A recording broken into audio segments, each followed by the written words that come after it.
Okay, so we now have me6 recording.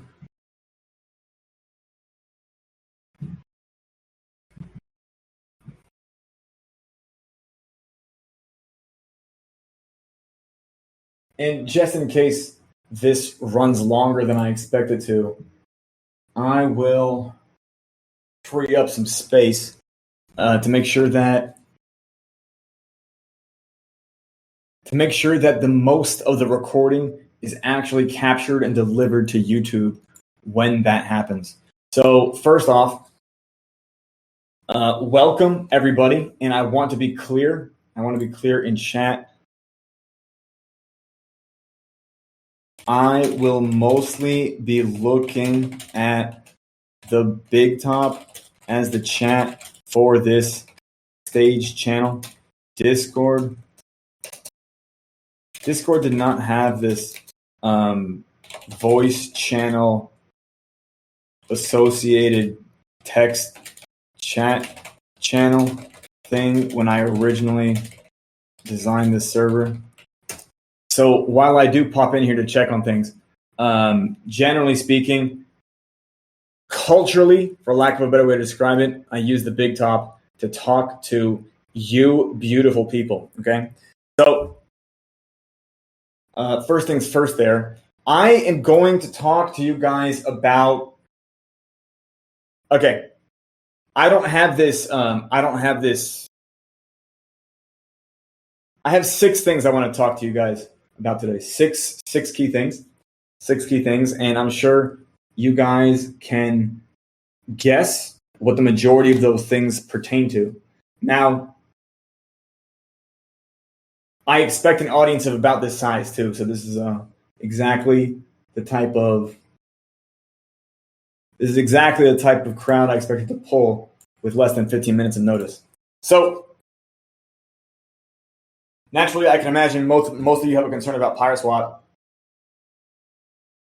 I would like you guys to know that the next announcement I write, the next general announcement I write, will have a date and a time in it where open beta begins. Okay. Well, okay. With the exception of an announcement where I post the YouTube link for this AMA. So later today or tomorrow, I will write something in the announcements channels again that will include the YouTube link of this AMA. After that, the next announcement I write will have a extremely explicit date and time for when open beta begins.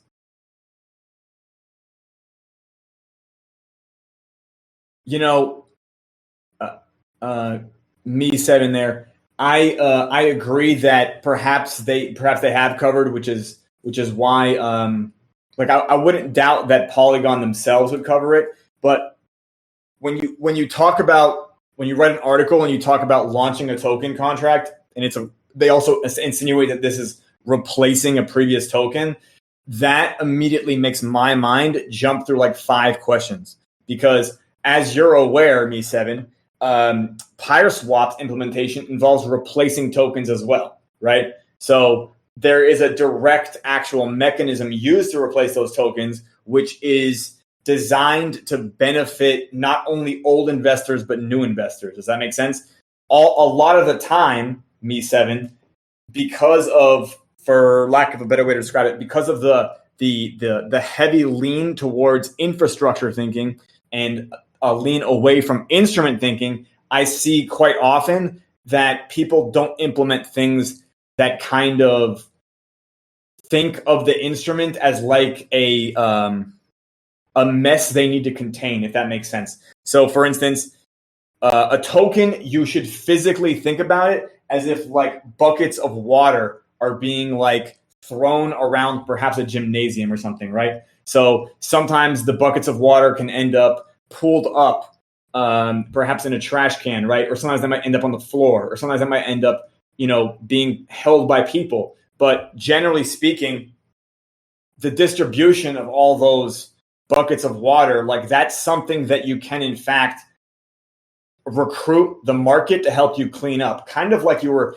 kind of like if you were to deploy a shop vac or a drain on the floor, you can in fact drain that water and then, use it elsewhere. And that's sort of how we're doing with Hoggy Finance and with Affogato Finance. We are effectively installing a floor drain to a project that we do not have control of, right? We are effectively taking the liquidity and the instruments from these uncontrolled projects, and we are converting them into instruments for controlled projects. And that's why, I don't think anybody has ever thought about this, but that's why I continue to say there is more money now in fixing broken projects than there is in launching new ones, because you can take the work that other people did. Does that make sense? So when a project shutters, when a project fails, that doesn't mean it makes more sense to launch a new one, because if you look at it from an engineering standpoint, you're like, oh, that's such a mess. It might make better sense to start with a clean slate. Not really. You want to actually begin your project with energy and life inside it. And some of the best ways to start the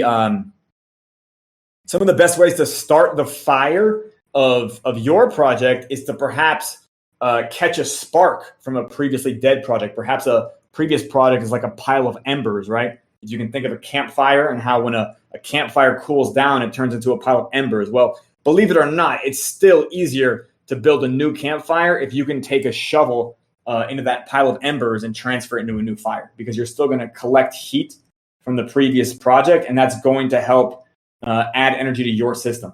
And that's, of course, the theory behind the V2 migrations for Affogato and Hoggy Finance.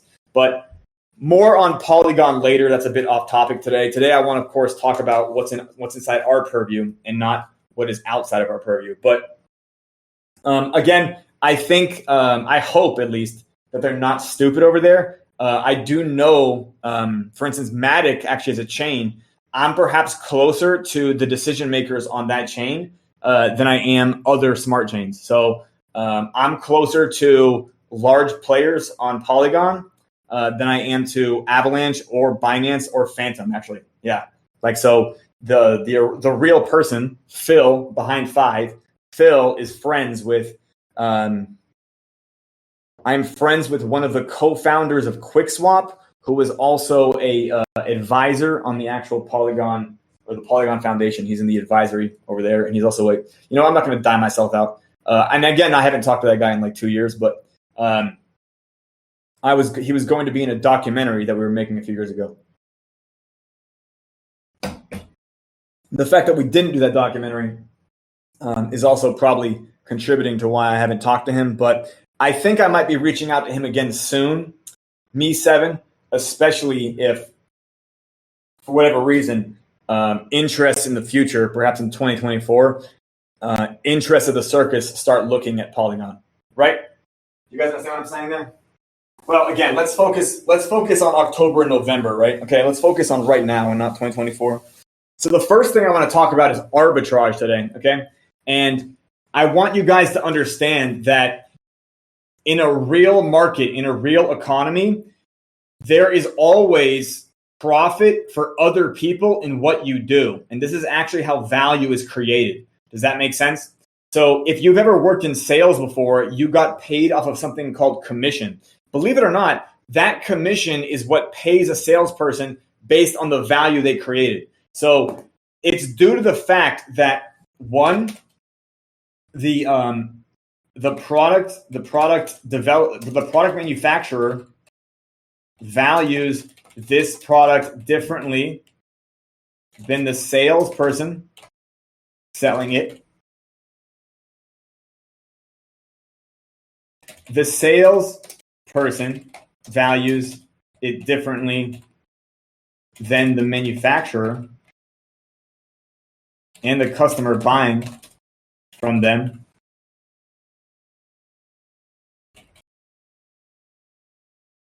The customer values it differently than the manufacturer and the salesperson.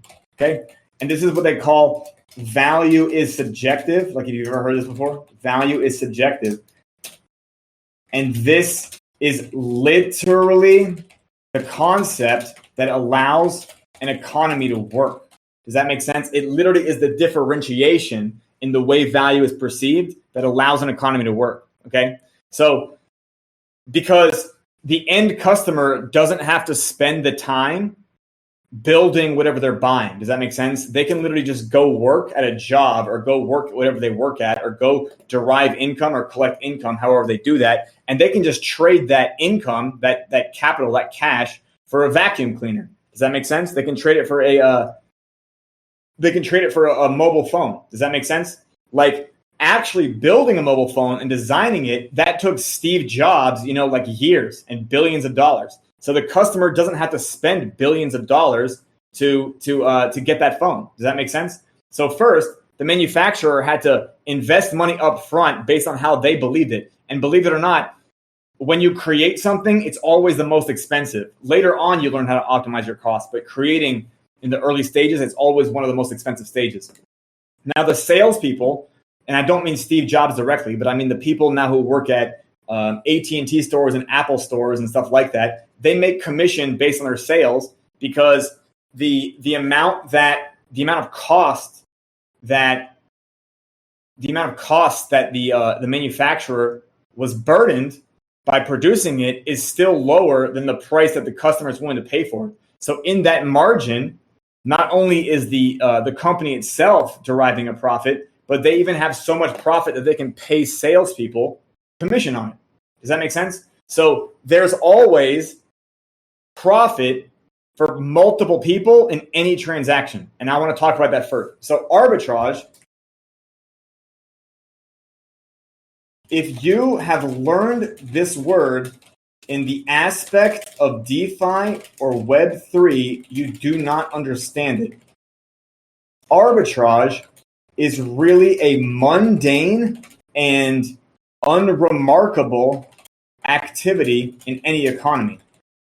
Okay, so when a grocery store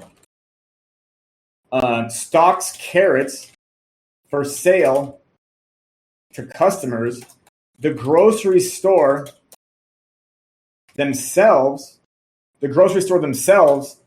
has to derive margin for their own costs of storing it, as well as the shelf space, as well as their employees, employee payroll, and other operating costs.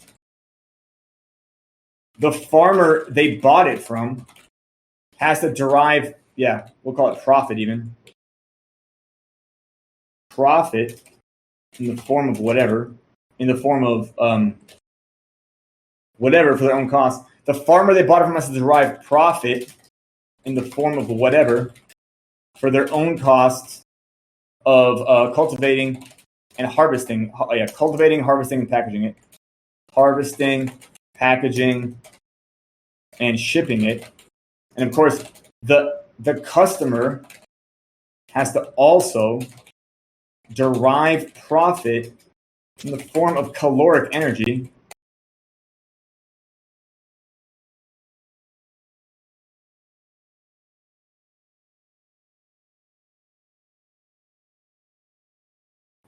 for their own costs of buying it with money. Okay, so has to derive profit. Yes, actually, this is in the form of money. In the form of money and money subtracted from money.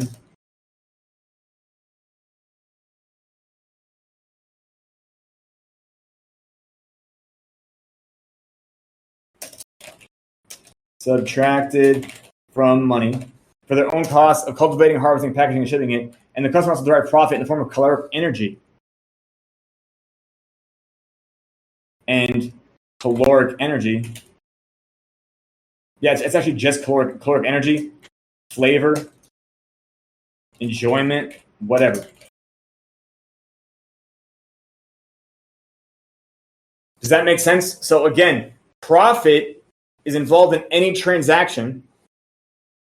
Profit is present in any transaction where both parties are in consent. So let's see.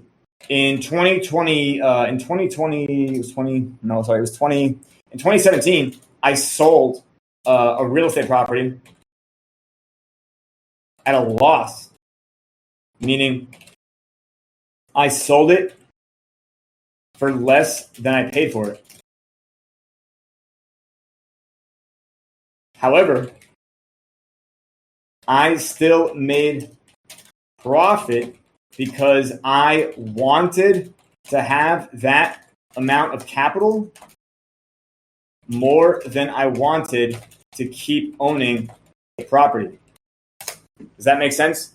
So when you buy something, profit is there because you wanted what you bought more than the money you used to buy it. And when you sell something, profit is there as well. For the money, for whatever you wanted versus what you got.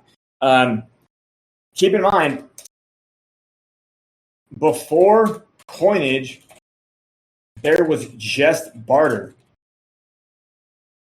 Again, you have to understand that this concept of coinage and currency and money, this is a new thing.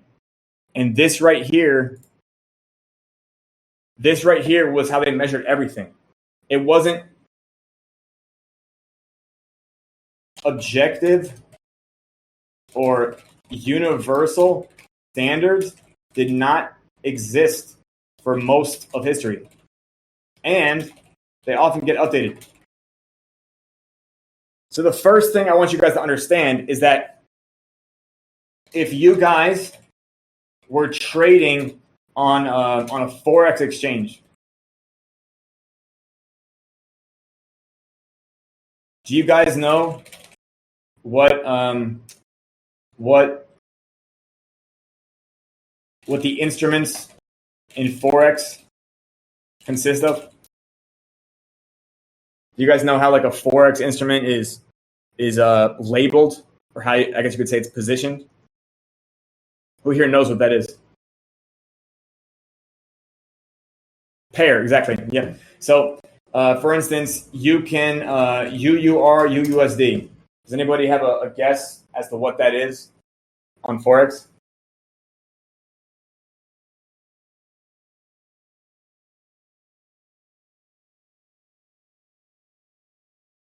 EUR USD, the thing I just wrote right above you, Pega. Euro dollar against, Euro against dollar. Yeah, and actually, good on you, Zonic, for even having the ratio. I'm sorry, me7.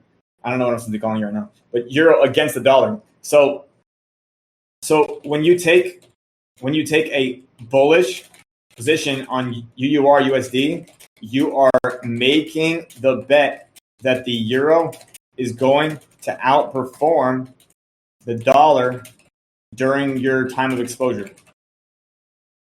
If you take a bearish position on EUR USD, you are making the bet that the dollar is going to outperform the euro during your time of exposure. Now, what they do right in front of you in Forex is, let's say, okay, Zonic, it's 1.06. Okay, great. So if you want to take a bullish position on EUR USD, and it's currently 1.06, do you know, okay, if you were to open a new position, do you know from where your position would be valued by the exchange?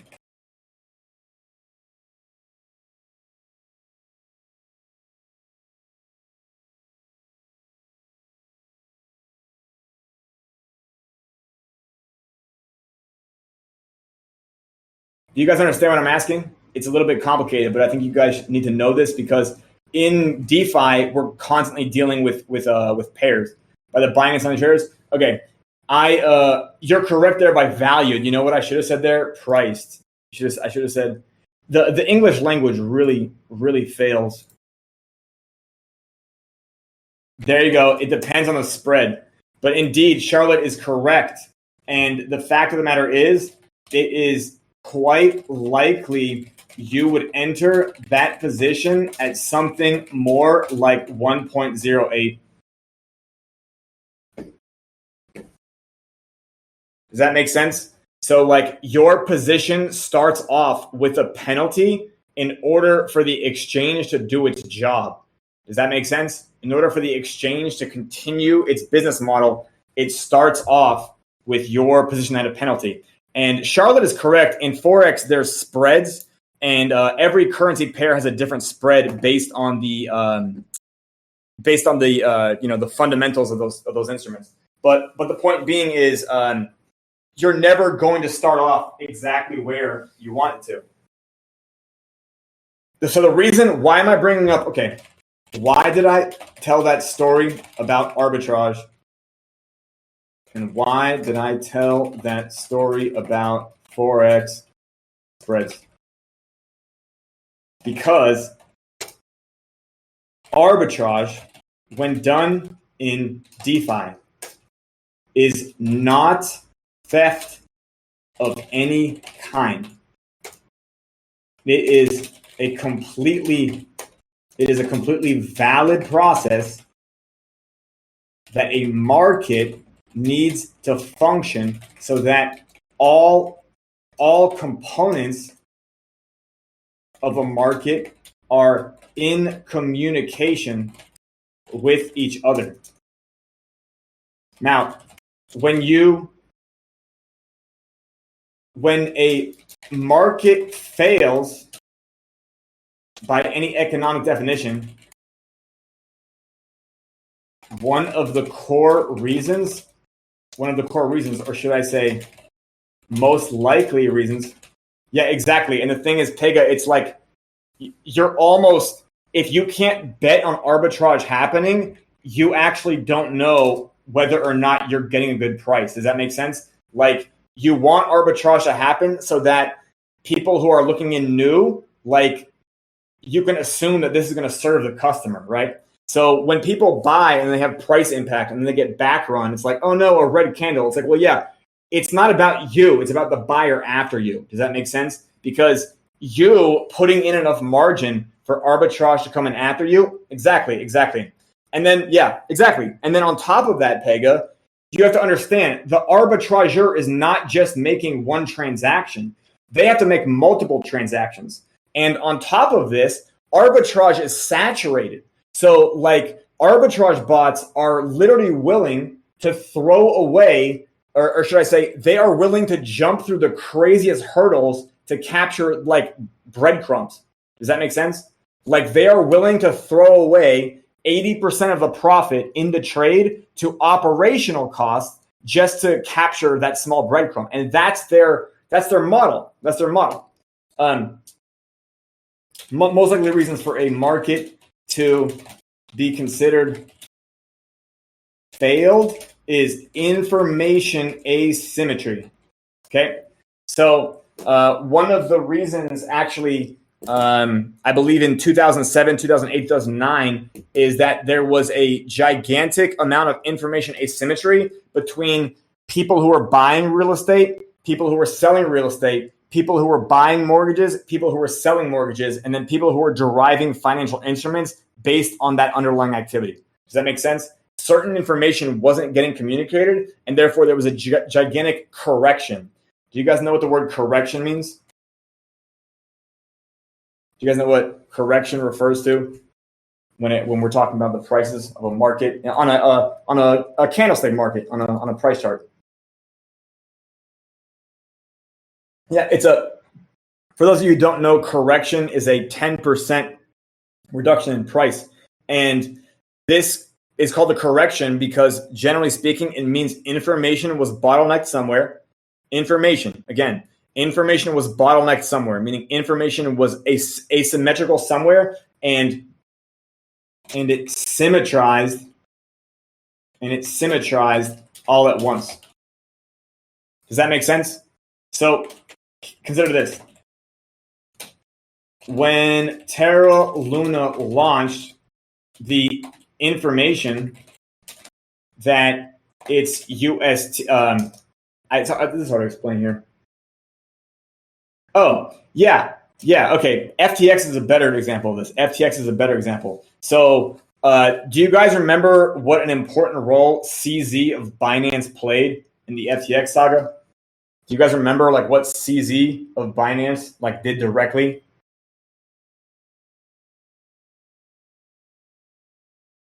Does anyone remember this milestone in the FTX saga? It involved Changpeng Zhao of Binance. He wrote a tweet. Saying saying his team is in analysis to acquire FTX after talking to SBF. Then 24 hours later, he said he was going to. He was going to. 20 hours later, he said it was impossible for him to solve their problems. Does that make sense? So the first thing he does is CZ is not an idiot. So the first thing he does is he creates this exciting possible news that could affect the market. Then he tells them what he was going to tell them the day before. And I'm not going to say I have insider information, but I heard through the wire that CZ was waiting to do that to SBF for like 6 months. He knew about that 6 months ago. But he was waiting for the moment to symmetrize information, because had he done that previously, he could have been in violation. He could have been in insider trading or market manipulation, et cetera, et cetera, et cetera. Does that make sense? Because the U.S.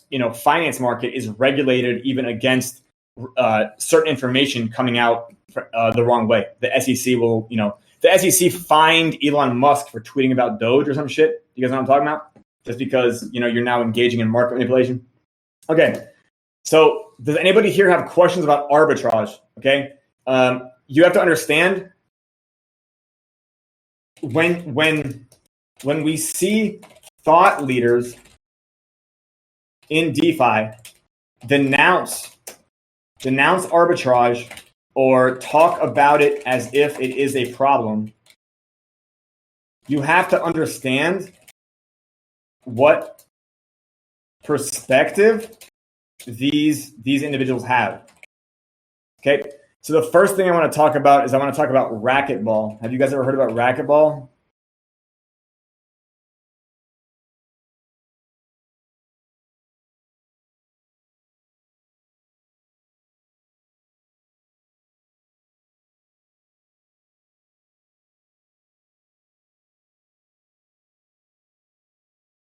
Oh, because the next two things I'm going to talk about, Pega? Yeah.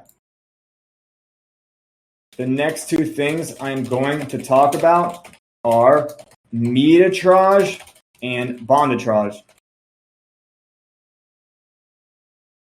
And if you don't understand like what arbitrage is, then you're not going to understand what meterage or bonditrage are. Does that make sense? Yep. Okay. So first off, I want you guys to, if you're listening to this on recording, you are encouraged to look at the big top for the date of this, and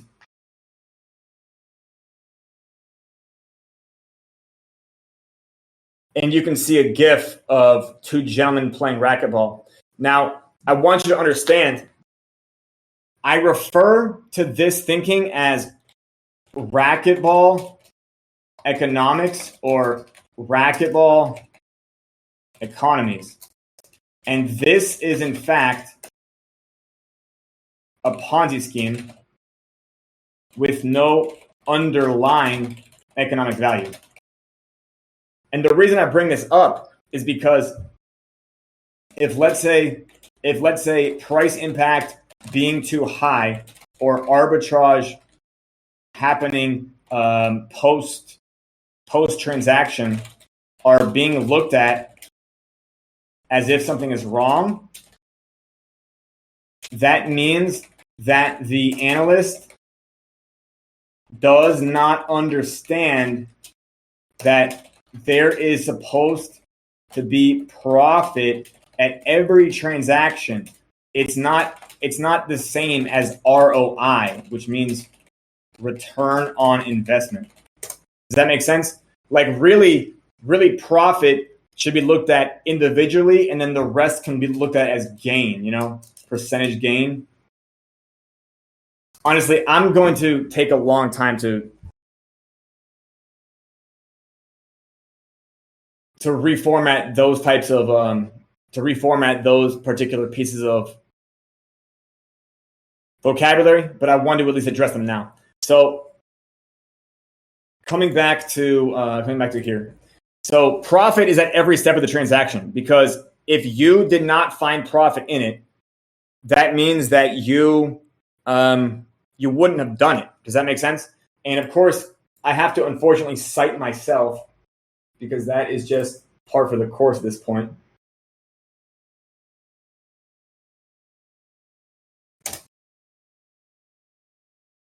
When you buy anything, you are viewing it as the transaction plus one of the other V's, one or more of the other V numerator variables. Meaning, whatever the price is, which is V transaction, you are looking at that price and then also seeing speculative value, meaning the price of it might go up, therefore exposure to it might result in derivative profit. 2, utility value, meaning you see a use case for it that justifies the price you are paying to acquire.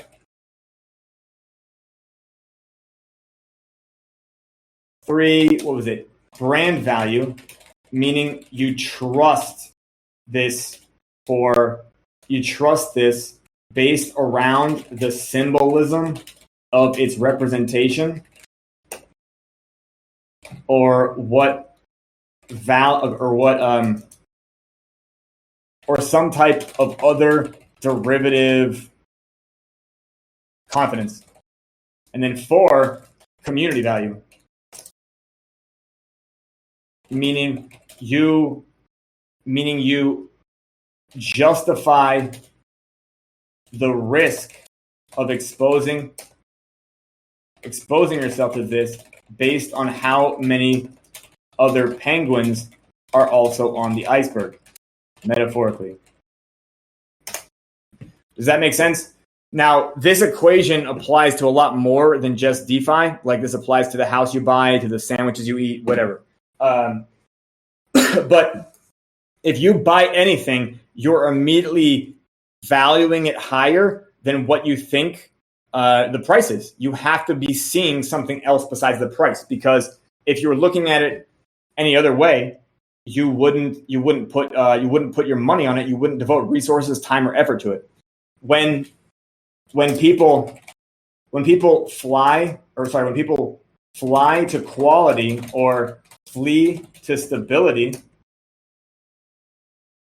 in DeFi, in crypto, they are perceiving whatever they are exposed to as having negative speculative value. Do you guys understand that? They're looking at that number up top, which is VS, V subscript S in this formula/model, and they're looking at that as a negative number. So I believe there was a. Do you guys remember the ARB? Do you guys remember the ARB event, like earlier this year, for the governance token of Arbitrum? Who remembers?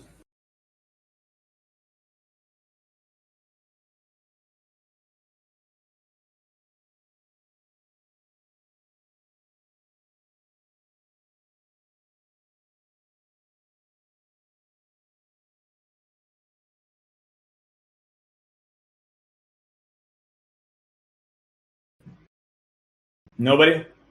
You just talking on the wall? Are you guys talking in the arena chat? I can't see.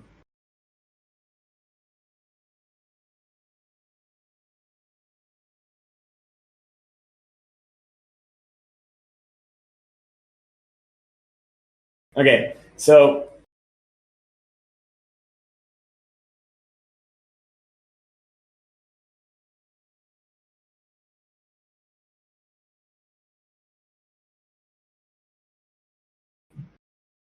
nobody?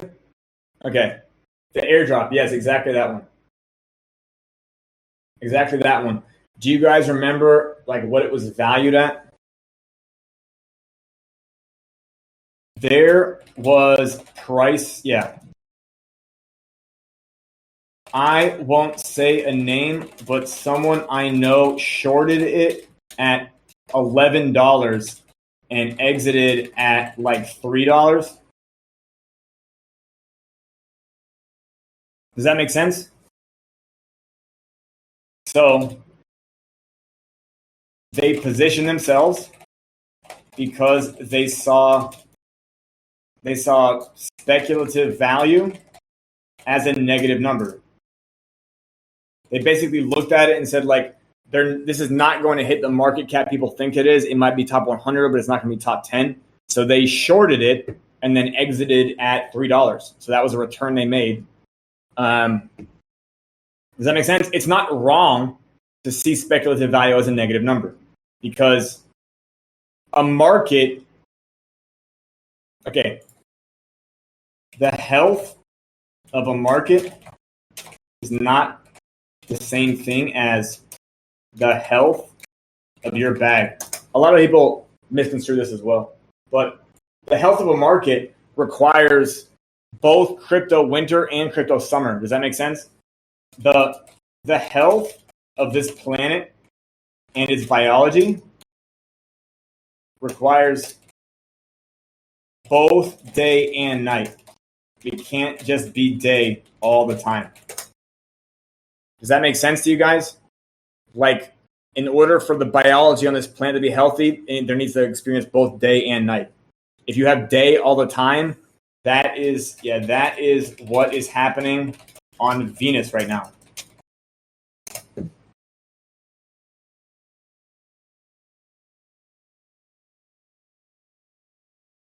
Does that make sense? Okay. So I am now going to, okay. Does everybody understand now the idea of profit at every transaction? And do you guys understand arbitrage is kind of necessary for a real economy to function?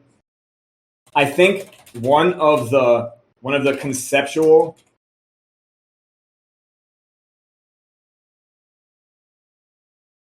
tenets of understanding this is that an economy is a 4D thing and not a 2D thing. And a market is not a price chart. Okay? Okay.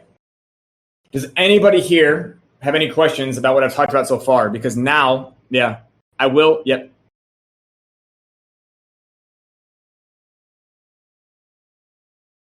Thank you, Leviathan. I will absolutely upload it to YouTube with captions. So yes. Okay. So does everybody understand profit, arbitrage, and economic value, at least value being subjective? I'm really getting better at teaching this stuff, I think. If nobody has a question here in 10 seconds, I'm going to move on to metatrage and bondatrage, which involves higher swap. Go. Okay. Excellent. Damn, I didn't expect that I would even be going this long. But you know what? I like talking about this. Okay. So, Pega, if you were to guess what the word metatrage,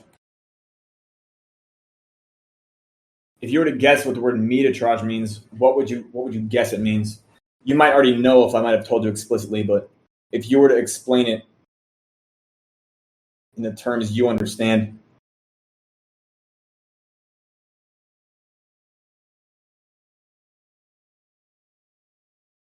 Yeah, exactly. That's actually a pretty good example.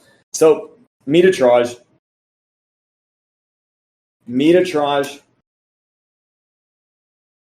is the primary driver of PyRSwap's solution. Okay? Primary driver. Meaning, how do these TWAPs get fixed? Okay, let me see. I have a great image for this.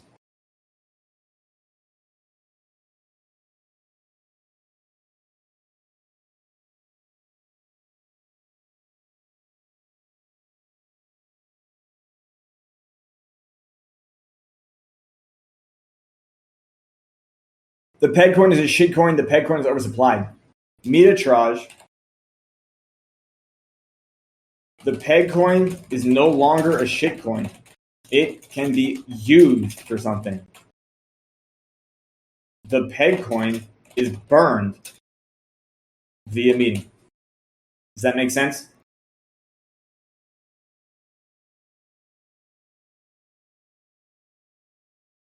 So, meterage works like this.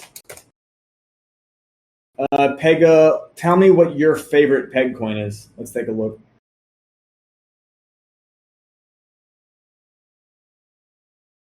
Two ohm. Okay.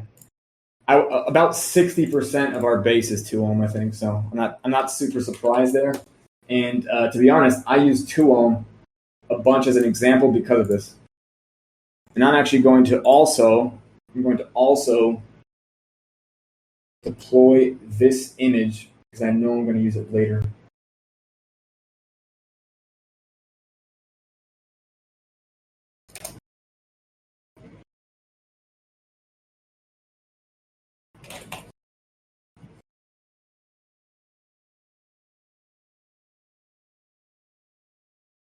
Interesting. Okay. So right now,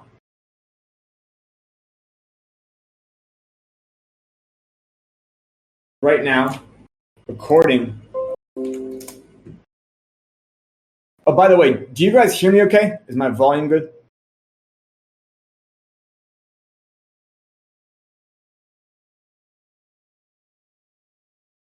Is it good? Okay.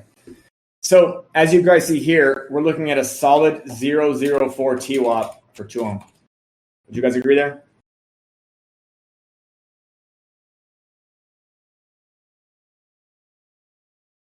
Zero 4 TWAP for 2 ohm is this is an easy one to arrive at a profitable meterage because it's so low. Meterage, this unique type of convertibility instrument, is actually what allows it allows the scenario of red candles being good. Allows the scenario of red candles being good. And the reason it does this is because there is now an underlying value to the instrument known as 2 ohm. Before, there's no real value for it. When I was explaining people back with original Tomb Finance, I was explaining to them, you have to understand, Phantom gets burned as gas on the Phantom Opera. So without farms, Phantom's utility value is higher than Tomb's. Granted, then I believe Harry A did launch Tomb Chain later. However, it's, again, you're still competing with, I'm not going to analyze that project right now because I actually don't know what's going on there. But we're now talking about a 0.04 TWAP for 2 ohm. Now, meterage is toggled by a threshold of 0.80 TWAP for all the peg coins. Okay? Meaning it is actually more powerful at lower prices. This is a paradox that is meant to create something known as price support. You guys have all heard of price support before, and price support in the world of TA, price support, okay. In the world of TA, price support is really just a line where inflection happens commonly, which isn't wrong, but in order to truly understand, truly know price support, you should look into why those inflection lines exist in the first place. And of course, this is perhaps beyond the brains of some people, but it is what it is.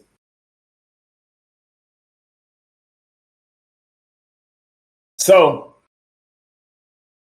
we are creating two different lines of price support for 2 ohm. One of them is a floating line. The other is a fixed line. Even the fixed line is floating if you consider that it's targeting phantom. But generally speaking, I don't know if you guys have noticed this. I don't know if you guys noticed this, but 5 does not use US dollar numeraire as his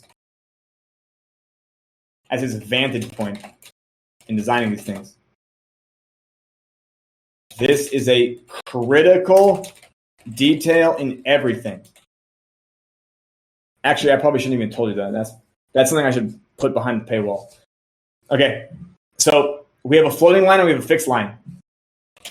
The fixed line is the TU threshold of the meterage, the Meade threshold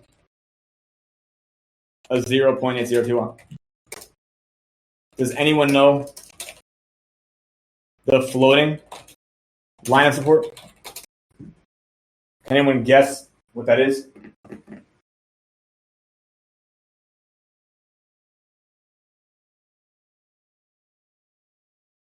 If you already know, you can also just contribute this too.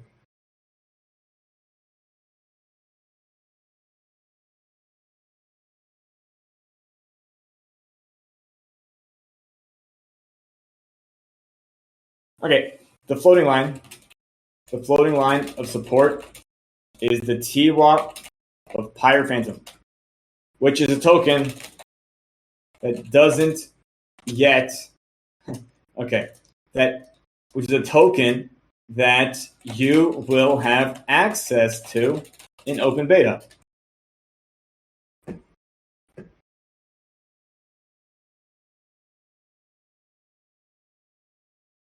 Or perhaps if you're a real smart cookie, you'll have access to it even before open beta. But more on that later. Now, you might be wondering, but how do we, how's going to ask this question? I'd be wondering, but what does that mean, 5? It means that whenever Pyre Phantom's TWAP is above 2 ohms TWAP, due to meterage, 2 ohms price will chase Pyre Phantom's price. But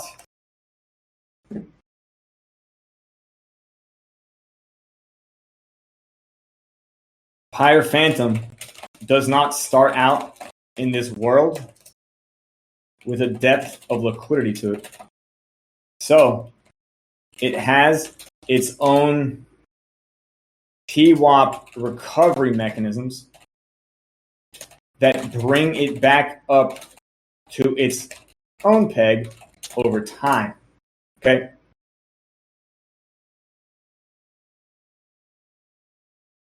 So, meterage maybe I should just get into the technicals. How is 2 ohm going to get back to peg? Firstly, by meterage, it will get to 0.80 T-watt. Secondly, by bonditrage, it can get to 1.01 or higher or whatever. So I realized I didn't remember that list. Maybe I'll just get rid of that first one. Oh man.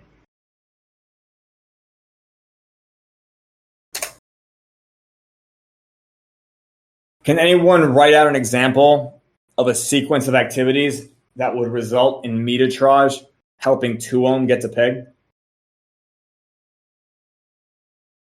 I'll do it. It's fine. Scenario 1. Pyre Phantom is... How about this? Let's see who's still in the audience here. Okay. Pega, pick any T-watt value between 1.01 and 0.01 for Pyre Phantom. Between 1.01 and 0.01 for Pyre Phantom. Okay, 0.32, perfect. So meterage is something that allows 1 2 ohm to be burned to mint 1 Pyre Phantom at a epoch gated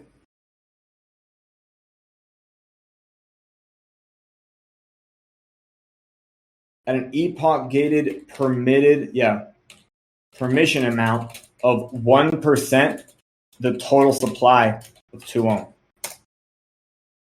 So 1 2 ohm at 0.04 T-watt is worth in dollars 0.009. Okay, 1 Pyre Phantom at 0.32 T-watt is worth. Then I should also do the math here.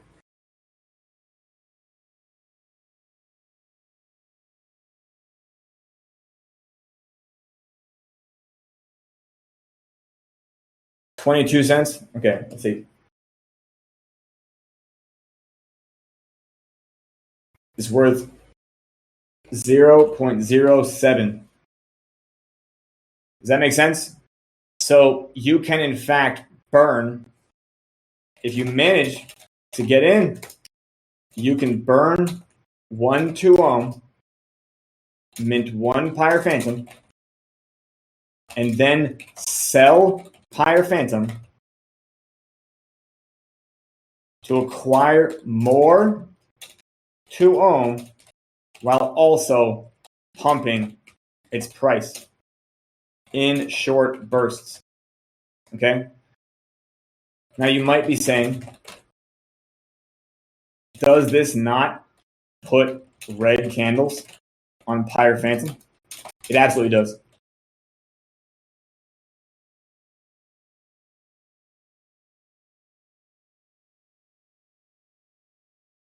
So let's say, Pega, you effectively meterage a few epochs in a row. Not only is the 2 ohm you're holding becoming worth more, but you're also acquiring more of it. It is literally like an exponential autocatalyzing financial instrument, which is why it's limited to 1% of TS per epoch, by the way. Does this make sense to you, Pega, that you would not only be pumping the price of what you're holding, but you're also getting more of it? And of course, yeah. Do you want to? All right, let me explain to you here. Pyre Swap will have a bunch of LP in beta. Like, it is not going to be a ghost town of LP. It might have quite a few very shallow pairs, but it is going to have liquidity deployed in all kinds of directions. Okay, I'll explain why you are not only pumping the price, but you're also acquiring more of it. So if Pyre Phantom is worth, what was it, 8 times as much as 2 ohm, and these coins are both targeting one Phantom, well, the price of these coins, like the price of the difference here, I'll show you. These prices are actually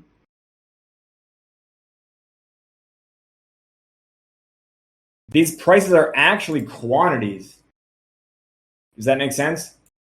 These prices are quantities. So if Pyre Phantom is 8 times as much in price as 2 ohm, that also means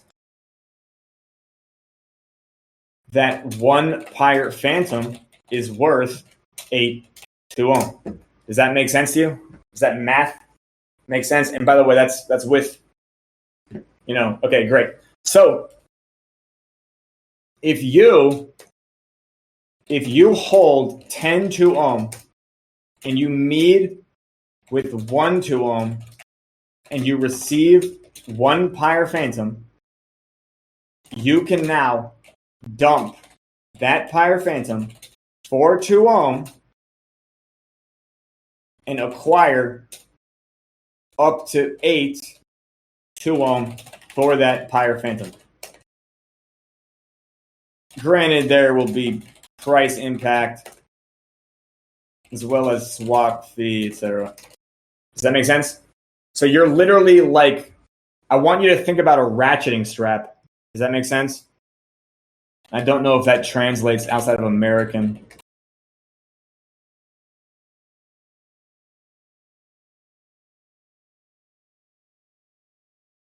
Maybe a buckle works. I have no idea. Okay, we'll just not use that. It's like you're tightening something. Does that make sense? So one, this is not a frictionless process. This is like a livestock birth. You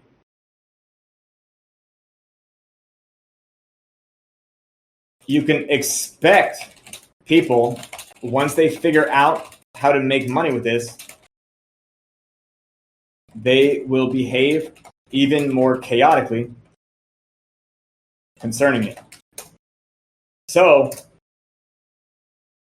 if, let's see, we're at, okay. So let's say we arrive at a meterage enabled scenario where 2 ohms TWAP is now 0.18 and Pyre Phantoms is now also 0.18. Can anyone explain why Pyre Phantoms TWAP is now 0.18? This is a time progression scenario from when Pega started doing meterage.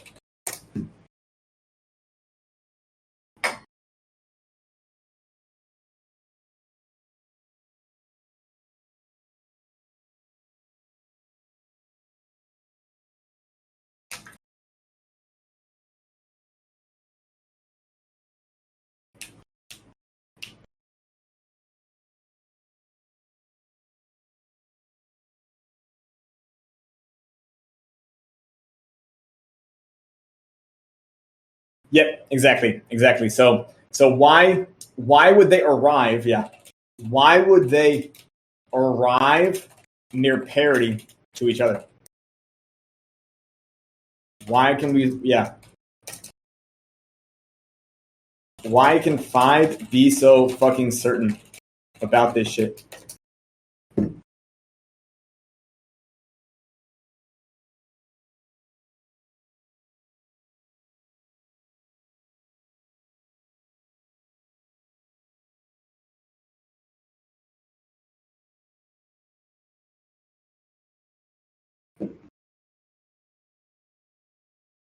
Yeah, thank you.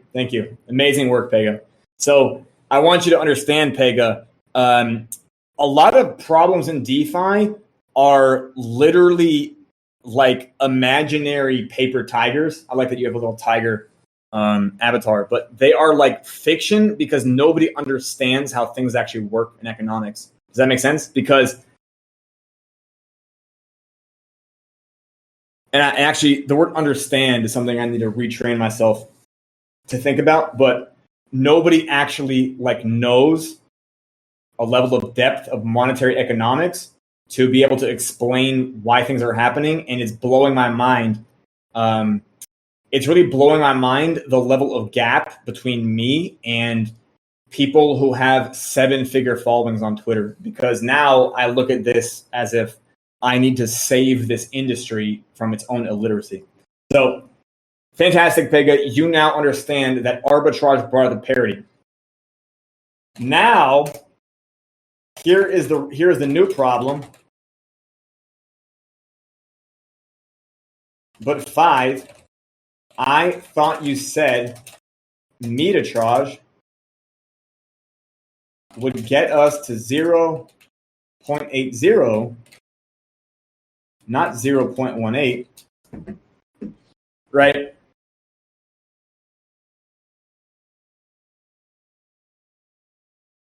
Does that make sense? Does anybody understand that would be the conversation that's happening in certain people's heads? Everybody's literate to that? Yes? Okay. Fantastic.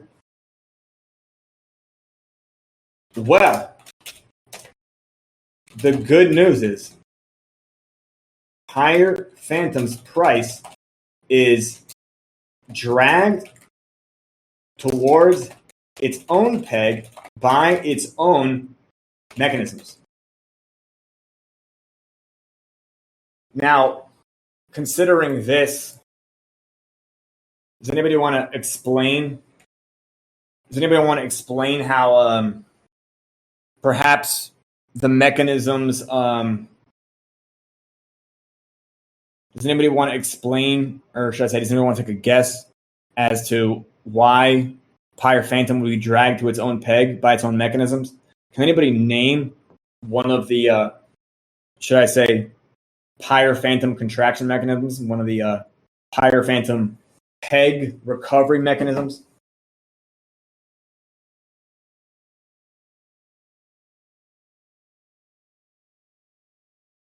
There are, in theory, 3, but really only 2 that, yeah, there you go.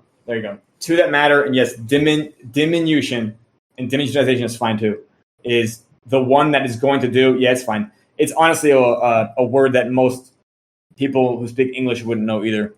I have considered changing that nomenclature to fission fusion, because fusion doesn't sound like decay, which sounds like death to people. Because decay, yeah. Oh, Pega, yeah, they don't have to. Yeah, they're not required to hold Pyre Phantom. And technically speaking, yeah, decay does not hurt your dollar value of Pyre Phantom holdings. Pyre Phantom is, yeah.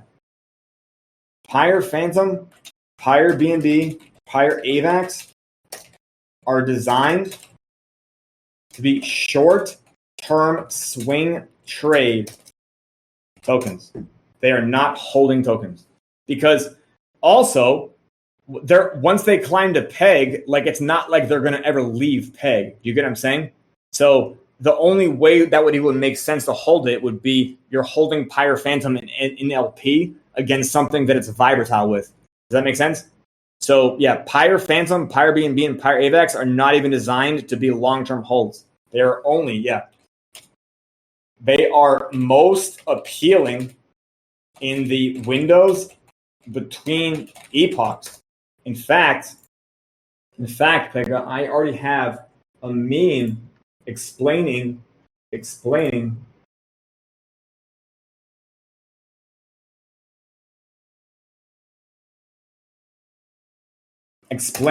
how this works.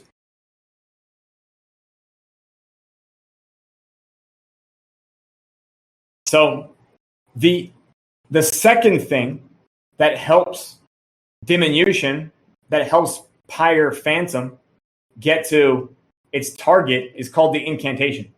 And the incantation is literally something, by the way, the incantation will not be that impressive during beta, but during phase 2 will start to become exciting, okay?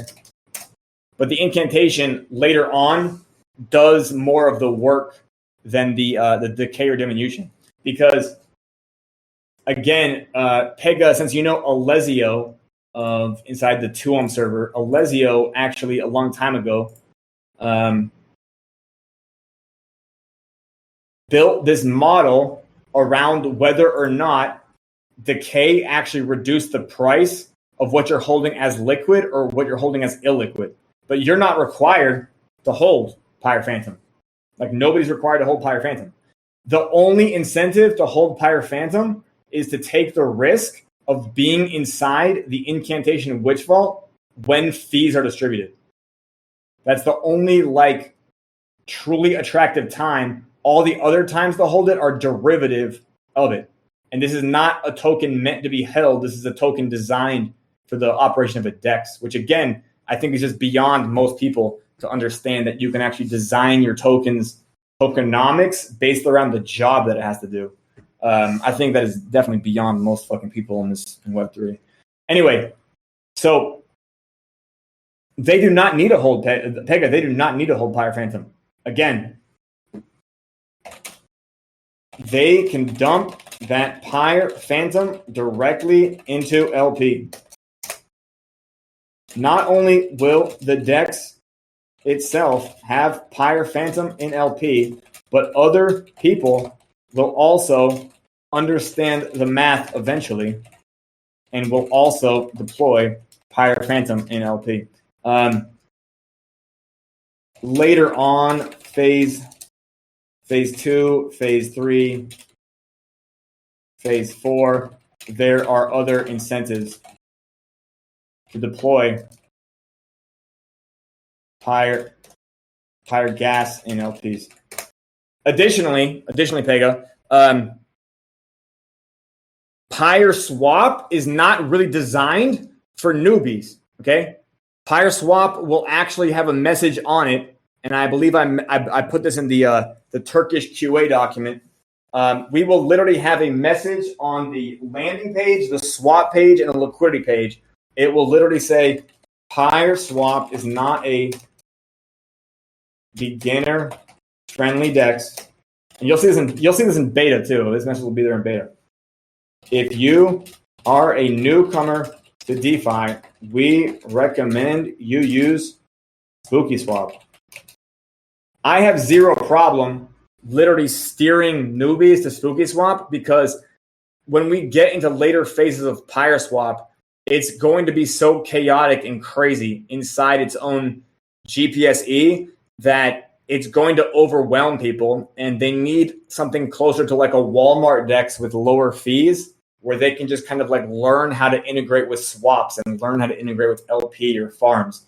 Pyre Swap is going to take all of these things and make them more intricate and make them more gamified because that is the whole point of it. So, yeah, the great question, Pega. Yeah, 0 people are required to hold Pyre Phantom, but there is incentive to hold Pyre Phantom if you understand how the if you understand the macronomic curve that determines its utility value. Does that make sense? Because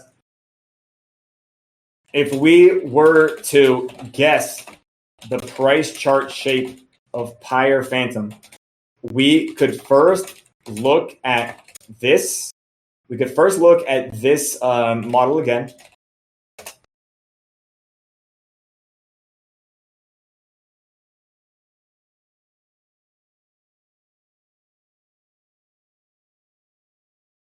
So, DGen. Oh yeah, no, you don't even need swap fees to be that attractive. Yeah, no, yeah, swap fees will not be that attractive. We'll probably leave it at 0.4 eventually. But yeah, it's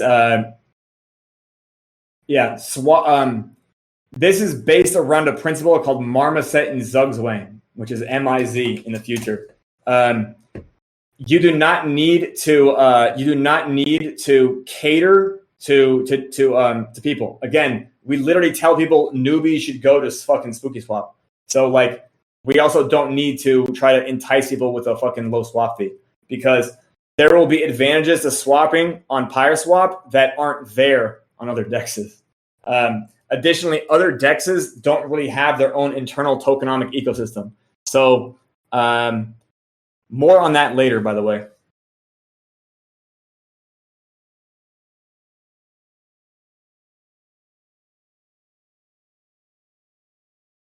Oh, great question. The incantation Witch Vault and utility value is not swing trading it. But how this works is this. The average degen is going to look at Pyre Phantom, and he will think, I don't want to hold this token. And this is by design, because I am always trying to drive a cow catcher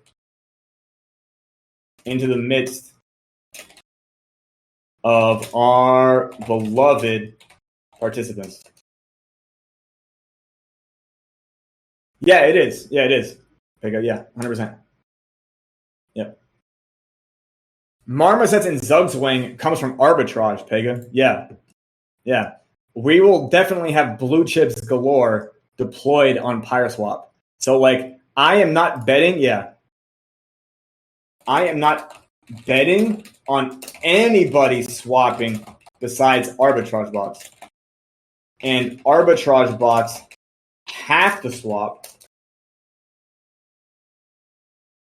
because they are MIZ. So as soon as price diverges where a fee is justifiable, they have to swap. They can literally not say no to this. However, in later phases, there are benefits to swapping as a human, and that will be explained more later. All of the oracles, by the way, all of the oracles that govern 2 ohm, 3 ohm, Z ohm, and Pyre Phantom, they will all be PyreSwap oracles. So swapping on other dexes might not necessarily do anything to change. They might not have the same level of effect. Additionally, PyreSwap, we will be building something called, in a much later phase, it'll be called Smart Slippage, and it will effectively be a user-oriented like slippage recommender. Does that make sense? It will suggest slippage as something that's much lower. Yeah. So it will look at like whatever arbitrage bots have historically been trading on as far as slippage, and then it will recommend a range based on what they see as arbitrage bots performing for slippage. That's the whole idea. But yeah, consider that a 0.2% swap fee with a default slippage of 0.5% might not be lower than a 0.4% swap fee with smart slippage. Does that make sense?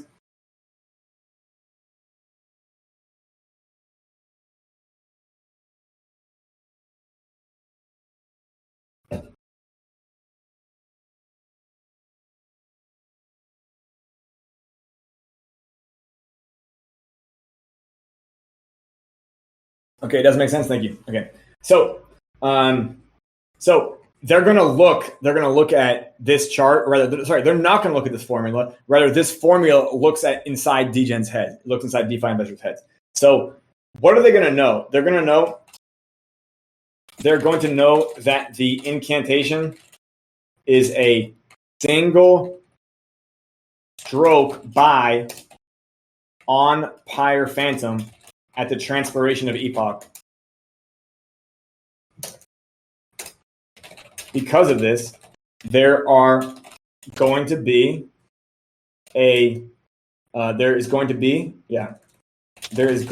cultivated actors who figure out how to swing trade this event. Some might try sandwiching it. Others will figure out that they can exploit the sandwichers by trading ahead of them. And again, since most dexes don't have an epoch system, this is something that people haven't figured out, that one of the best ways to get people to stop trying to misbehave in their way is just saturate that economically. This is beyond, I think, the brain of most people. But that's also why arbitrage stops, because the opportunity is saturated away. So the point of the incantation is we're not trying to hide the fact that this is a large transaction that can effectively be, you can set your clock to. We are in fact telling that to everybody. That is, again, beyond the comfort zone of most people.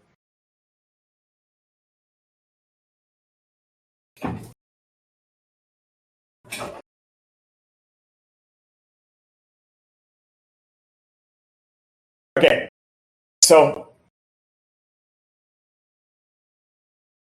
at TWAP of, what did we have before, Pega? What did we have before? At a TWAP of 0.18. At TWAP of 0.18, how much is Pyre Phantom's diminution rate per epoch?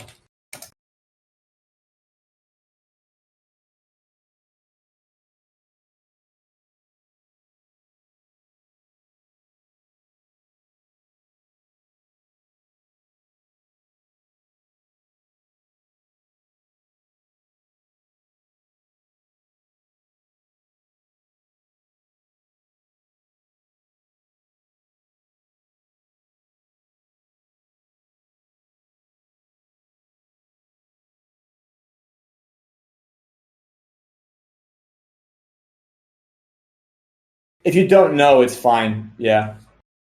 Oh yeah, no, we are now down at parity. We are now down at 0.18. Okay. Below 0.40 TWAP, the diminution rate is 1.6% of total supply per epoch. Okay. So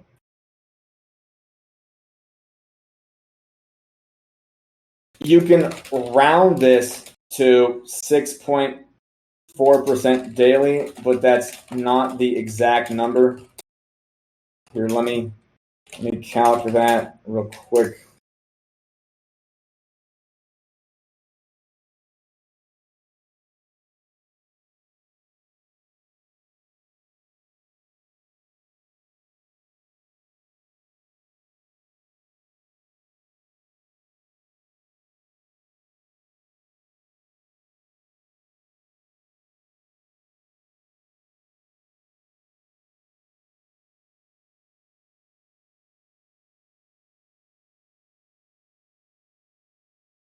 Yes, it's actually,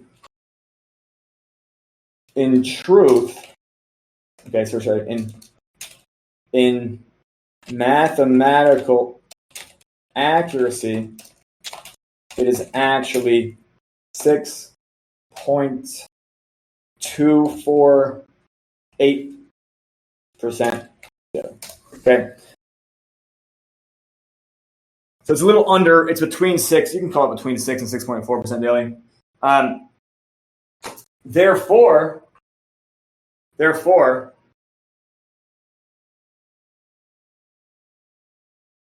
whatever the TS of pi or phantom is, therefore, whatever the TS of pi or phantom is, it will in fact decrease by that amount daily if its TWAP is below 0.40. Does that make sense? So, Pega, you just said nobody is going to want to hold pi or phantom, meaning a large fraction of pi or phantom will end up in liquidity. Would you agree there? Okay. I would say you're not wrong. Believe it or not, you are more safe holding pi or phantom than you think, but this is a more advanced mathematical topic that I can probably focus on teaching later, because pi or swap beta does not require anyone to hold it, really. Okay. Pi or swap, yeah. Yep, exactly. So the first thing that matters here, Pega, is time value of money. Yeah, time value of money. Yeah, or rather, whenever parity happens. Does that make sense? Because if you're going to acquire more of the token out of liquidity, what that means is the ratio of it in liquidity is decreasing across the board. So whether that's on Spooky Swap, whether that's a 2-ohm 2-share, or whether that's on Redemption, or whether that's on Spirit Swap, the ratio of 2-ohm against all liquidity pools is going to start shifting towards it being worth more in price. So time value of money is a critical component of money. And because of this, we are not going to auto fix the TWAPs of any of this stuff. Meaning we are in fact utilizing the trial of patience as part of the process of accomplishing this. To be honest, Pega, this project has now taken 10 months just to get here, and there's a silver lining to that cloud. And what I mean by that is the investors we're left with now are literally the most patient of the bunch. Does that make sense? So generally speaking, people who are more patient than others, they end up winning. And Pega, if you understand now, this does not require like 1,000 new investors to fix. Does that make sense? Like I literally believe that like less than 10 investors per peg coin would accomplish this. Does that make sense? Like less than 10. We're going to have more than 10, especially once they see TWAP cross 0.25, 0.3, 0.4. People will start, piggybacking in once we hit like 0.4. And that will also be where the majority of the return is. The majority of the return will be in the first half, actually. So people will piggyback in later, and they won't actually know. You know what I mean? They'll just be people who are YOLOing back in, and they have no idea about Pi Swap, right? Like they didn't hear about it last year. They haven't been waiting around this year to hear about it. And this is also why, like, I don't believe that I should even market to newcomers, because if you consider this Pega, like I literally think maybe only the top 20% of the investors are going to actually figure out how this works. Actually, that's not true, because literally most people figured out how the boardroom worked. Okay. Anyway, once we hit 0.80, okay. How about this? If 2 ohms, yeah, exactly. And Pi Phantom's decay rate slows down. Does that make sense? Yeah, exactly.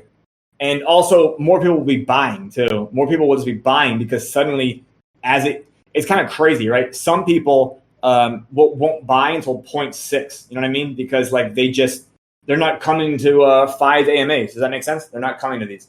So therefore, they're not going to buy into later. And to be honest, I don't care. So Pega, I think it was either you or with somebody else, and they were saying like the price impact was too high. I think it was you, and you're saying I'm trying to buy 2 ohm, but the price impact sure is high. And price impact, okay, it was okay. So price impact is logarithmic to the amount or the size of the swap you are trying to perform. So believe it or not, Pega, something that's unique about FIDE is I can literally tell people, oh, I know. And again, that's because the USDC there is also, the multi-chain. And, I'm not even going to address that, but I want you to know that, think of it this way. If you knew that the coin you were going to buy is going to go 5x, like, what is the price impact you would say yes to? Does that make sense? Like, so once people see how this works, like on that buy now, it's like, oh shit, 40% price impact. Technically, that's fine because it's still going to go 7x. It's still going to go 25x. Does that make sense? Suddenly, price impact now becomes justifiable. And believe it or not, this whole thing works from price impact. So we will see green candles and we will see red candles. Now, first things. Now I want to deploy another diagram here so people can see how this works. Now I'll make it a simplistic one actually, so I'll make it real easy to understand. And we're just gonna look at this one. Okay, we can just look at this one. We'll just look at this one. This is the most simplistic LP map, liquidity map. Okay, so let's say an end user doesn't actually think 5 will bring these back to peg, and they would rather exit early, or they think that the positive price impact on 2 ohm is just hype, or they hate 5 for personal reasons, or they hate 2 ohm for personal reasons.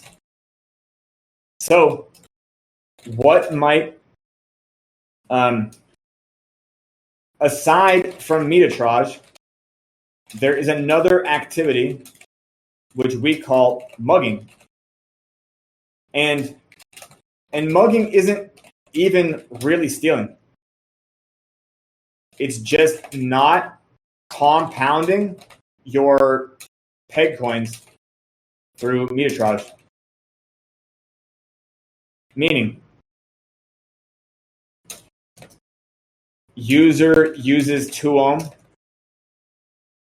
to meet Pyre Phantom, and then exits from Pyre Phantom to Phantom instead of back to 2 ohm. Does that make sense, Pega? Meaning, yeah, very likely. In fact, I expect to see it happen probably 5 to 10 to 15 times. Yeah, exactly. Back to safe haven, especially in the early part, right? Especially in the, I think before point. It's hard to say, but I would say, yeah, we should expect to see this a dozen times per chart. It's, you know what I mean? I'm fine with it because that's where they want to exit, and we didn't need them for the whole ride. Okay. The good news is that the mugger still contributed half to the solution what the Meta treasure did. Does that make sense? Because the mugger is still assisting in the contraction of supply. Does that make sense?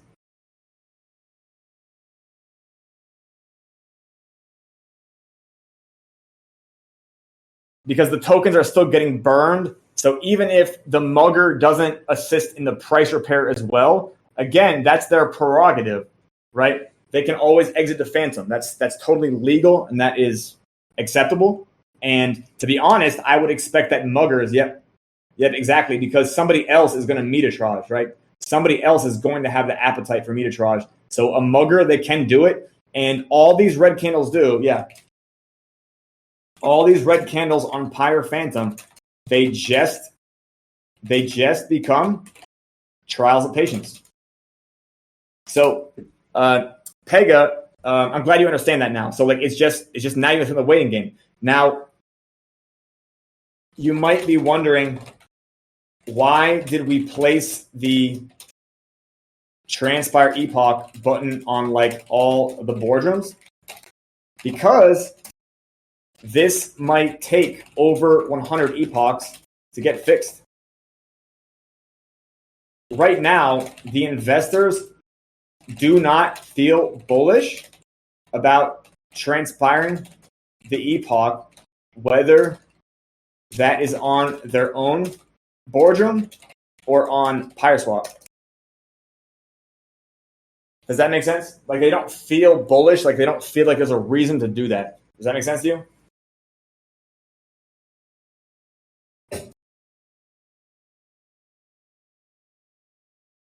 Yeah, it rolls the new, yeah, it finishes the old epoch and starts a new one. It also is what governs the incantation sequence firing, as well as Prince being sent to the boardroom, and it also controls the bond utility for the Tomb Forks.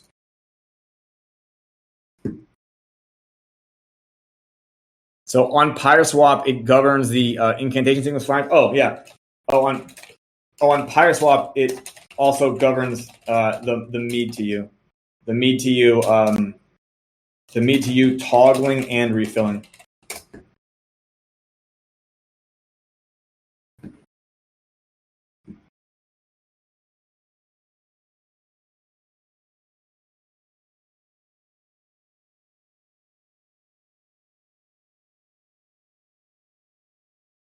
Right. So Pega, have you tried to kick the printer over there at 2 ohm recently?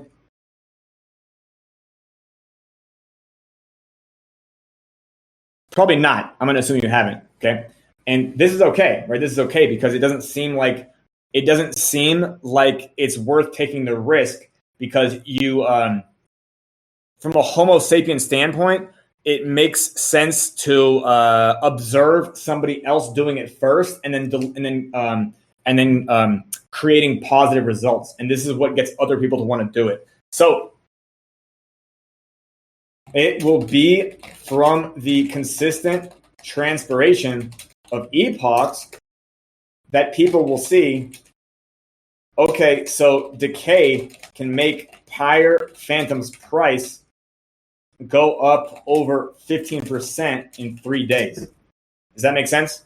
So Pega, by the way, one of the great things about Pyre Phantom being in liquidity is that also means like you don't get surprised with red candles you weren't expecting. Does that make sense? Because all the red candles are already there. You get what I'm saying? So people not wanting to hold Pyre Phantom makes it easier for us to guess. It makes it easier for us to guess and be confident about the decay fixing Pyre Phantom's price. Does that make sense? Because if the decay, if people were holding it, then it would be like, oh, well, what if somebody dumps right before it? You know what I mean? Like then it's like now you're dealing with both noise and signal. Does that make sense? But because of the fact that people don't want to hold it, this is in fact allowing us to kind of create in the early stages, the Pyre Phantom chart will be quiet, which is good because we need that for the dashboards. We want to look at a more quiet dashboard there because we don't want people, rather, you can hold it if you want, but I would say we are betting on 80 to 90% of people not holding it at all. So that is our expectation. And if 80 to 90% of it is in liquidity, we can be sure that a decay, 80% of that decay will show up on the price chart at least. Does that make sense? Because it decays in your wallet too, but people wanting to swing trade the decay, that would be like a surprise, right? So we avoid that surprise by kind of, incentivizing them to put it in liquidity via selling it. Now,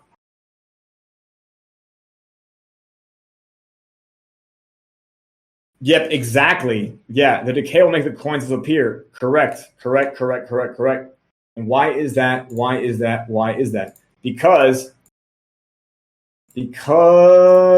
Pega, because price on a DEX is just quantity asset A against quantity asset B. So the decay event is not a swap. It is not a transaction.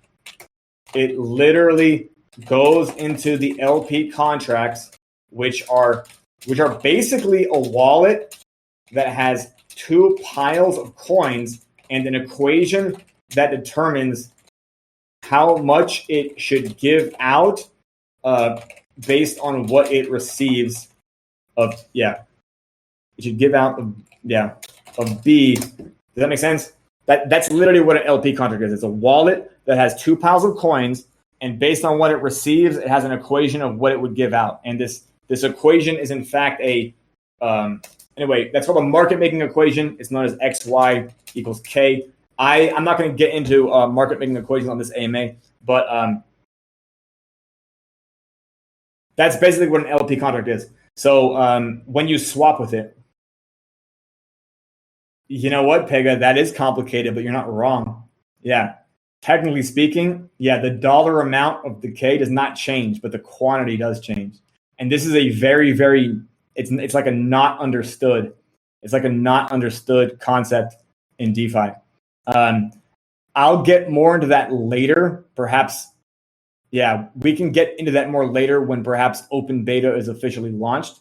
But you're correct, Pega. And again, that's a more advanced concept because teaching people how hyperbolas work and even market making equations, this is calculus. And most people think in algebra. They don't think in calculus. So I don't expect too many people to understand this. But technically speaking, Pega, the dollar value of your bag of Pyre Phantom doesn't change. This is why I was thinking of pivoting to calling it token fusion instead of token decay. Are you familiar with things like stock splits and reverse stock splits?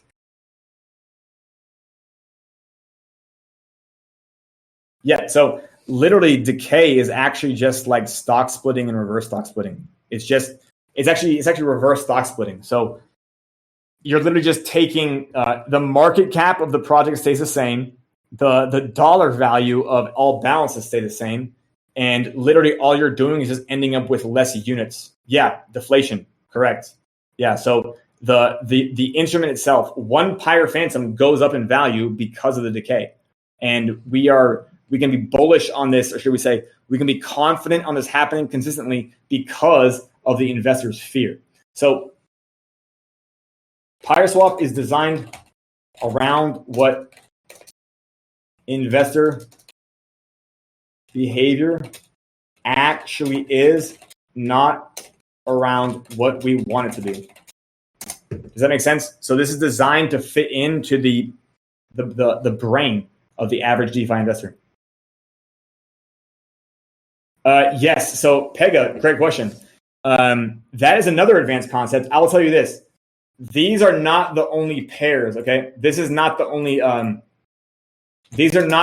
pairs that Pyre Phantom will be in, okay? And because of this, we want the arbitrage between the pairs to actually function as support and resistance as well. Does that make sense? So we want the price chart of Pyre Phantom to always be kind of ringing in transactions, maybe just small arbitrage size ones. But that way we kind of know where it's at as time intervals continue. But Pega, I can explain to you more. Deploying Pyre Phantom in LP is definitely a more advanced concept, but there will be incentives to do that later. And you can bet that we will put it in our farms as well. Here is what I will show you first. There's actually something that I will show you just as a tangent. Yep. Technically, like, you're one of, I don't know, less than 10 people here now, and you're the only one in the chat. So you're going to have a very, you're going to have a disproportionate level of control on what we talk about here. But anyway, I am going to show you an image. I'm going to show you. Okay, yep. So right here, I'm going to copy this image, and I'm going to put this in.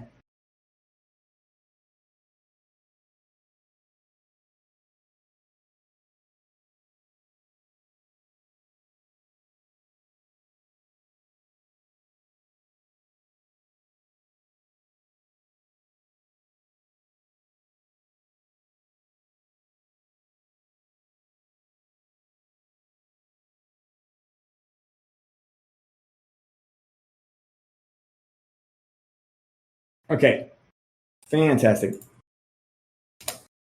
Okay, so I'm now going to paste 3 images into the big top here. And real quick, this is the first one we'll copy. And this is, in fact, wheat futures. Then this next chart we will look at is actually a zoomed in slice of it. And then I even have a much smaller slice of it as well.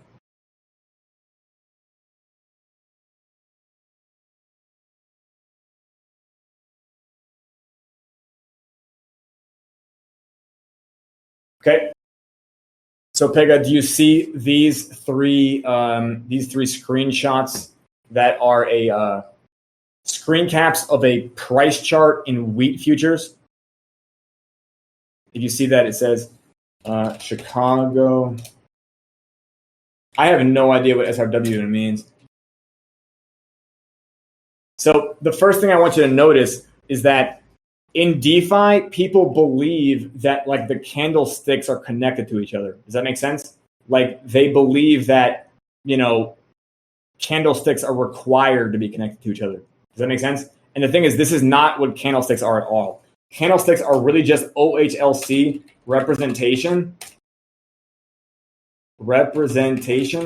of the bounds of price action during a window of time. Does that make sense? Because for whatever fucking reason, like, most candlesticks on, let's say, 2 ohm, they don't even have fucking wicks because, they're not even looking at wicks. But OHLC, open, high, low, close. A candlestick is green if its close is higher than its open.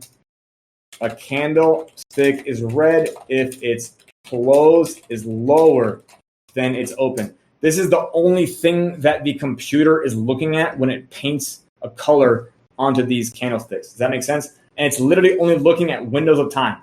So when Pyre Phantom decays inside LP, we do not need to see a candle for this change of price to take effect. What we will see is the evidence of this having happened before, based on the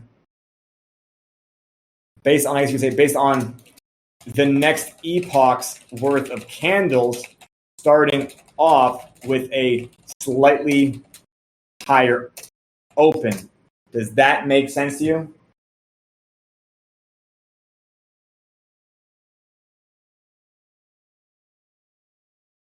This is why we have Professor Phi's elastic supply dashboard, by the way, because a 1.6% decay, 1.6% decay per epoch would not be discernible on a DEX screener price chart. Does that make sense?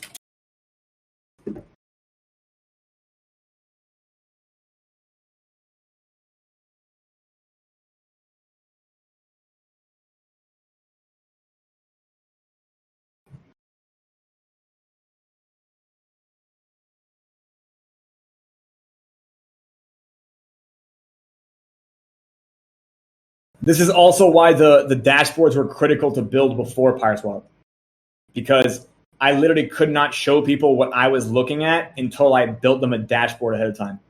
This has been quite the crusade for me. It's actually surreal that this is the direction my life took, but it now makes more sense than ever. Like the farther we go, this makes more sense than ever.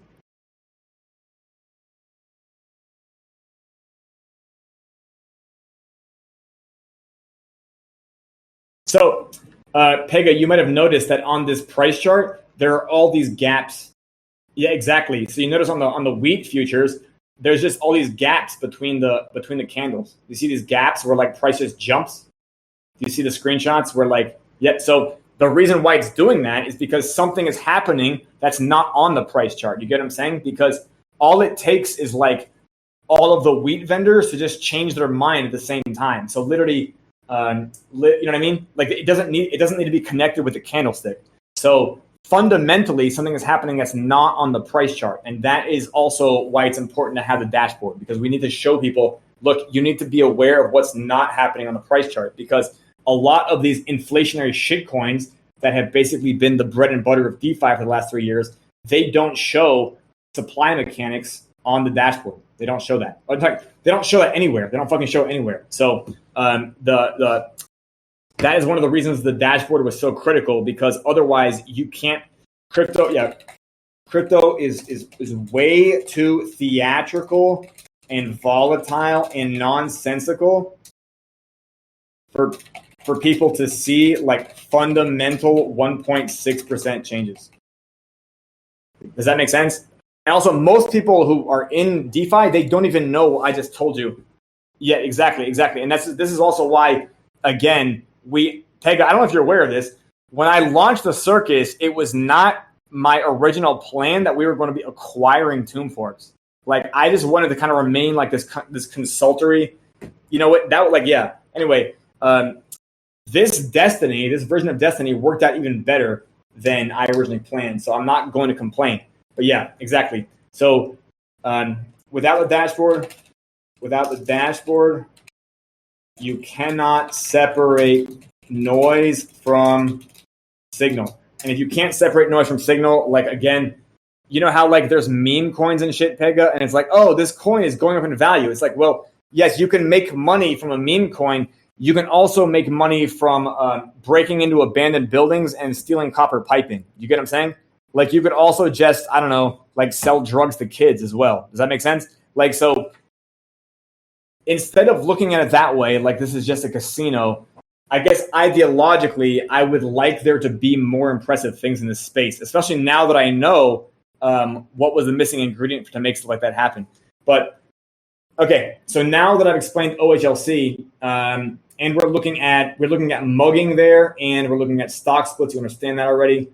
Yeah. So what I mean by that is, we do know that there will eventually be consistent transaction volume on Pyre Phantom due to the incantation. We also know that arbitrageurs, whether they are bot or humans, will also be using it to make arbitrades. Does that make sense? Yeah, exactly, Pega, exactly. Yeah, and then, yeah, and again, it's also, Pega, that the level of literacy to DeFi is just much lower than like Forex trading. Like, honestly, More on this later. More on this later. But yeah, okay. So you understand everything I've said now, that we need dashboards to differentiate noise from signal. Oh, by the way, the dashboards don't even need to be 100% accurate. Does that make sense? Like if the dashboards are 80 to 90% accurate, that's still like great. That's still like amazing, because otherwise we have no signal at all. So I think a lot of people get that confused as well. Anyway, more on that later. Okay, so let's go back to this. So because of this decay happening, we're not going to see the decay on the price chart. What we are going to see is, instead of seeing a 1.6% change per epoch, what you are going to see is this. Let me do that math again real quick.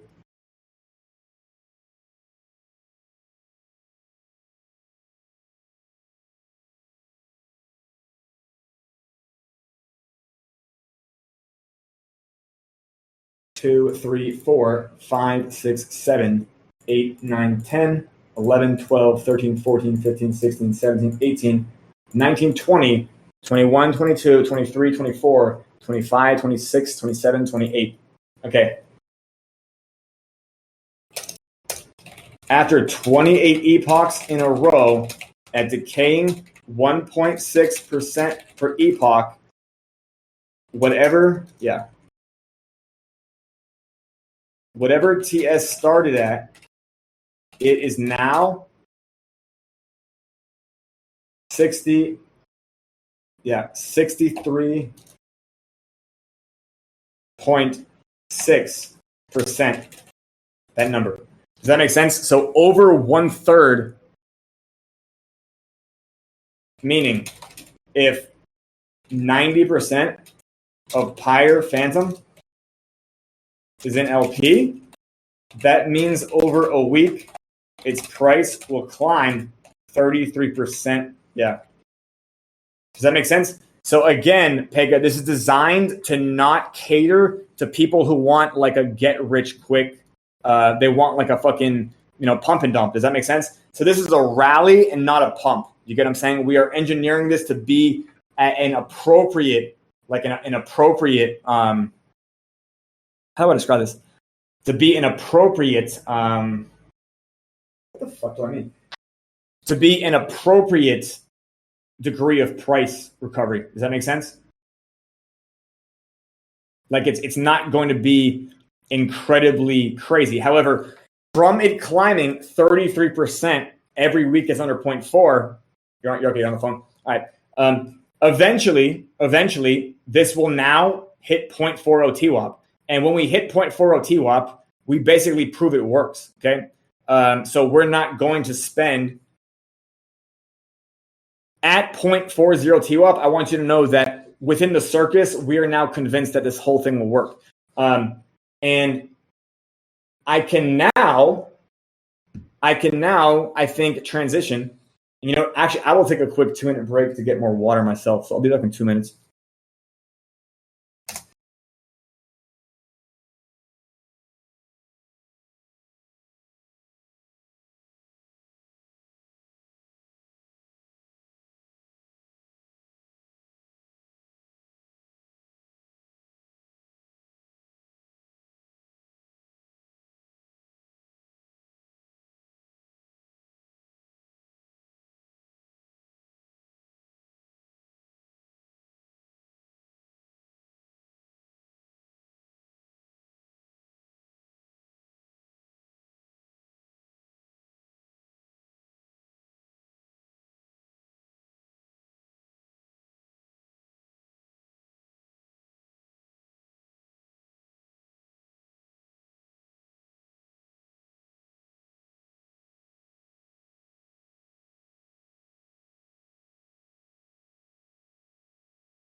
Okay, I returned. So I should probably calculate that again just for fun.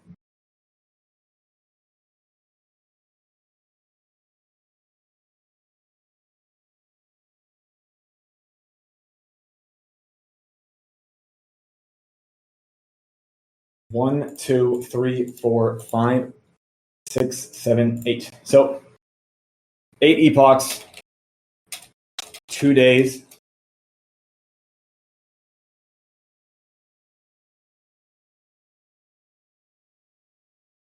At 1.6% decay, diminution per epoch. This is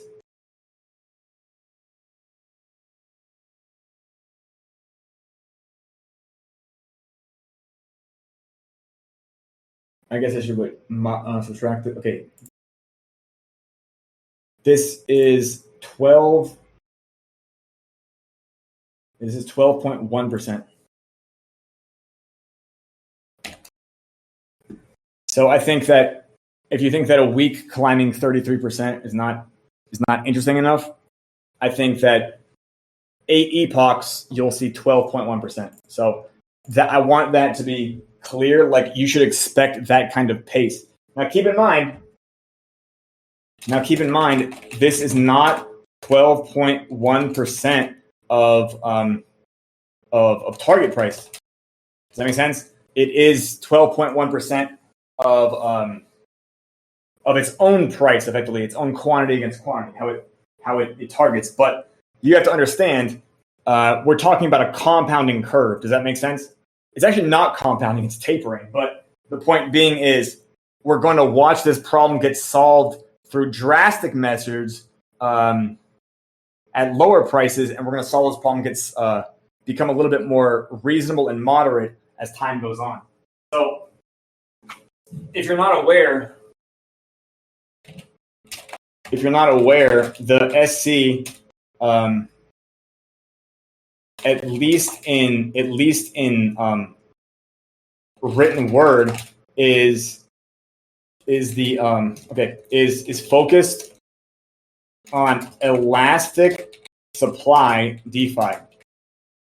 And when I think elastic, I want you to think of an elastic band that the further you stretch it, the faster it snaps back to its starting size. So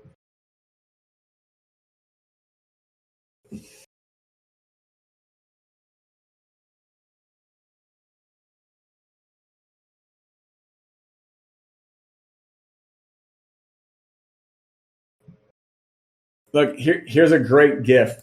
Here's a guy stretching an elastic band in front of the computer. Anyway, the resistance increases with deformation.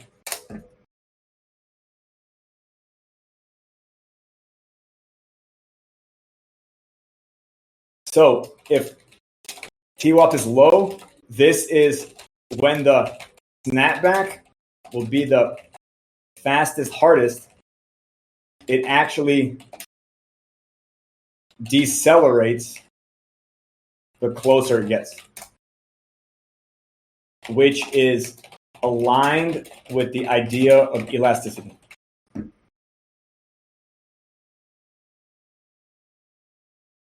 Okay, so 12.1% in 2 days. So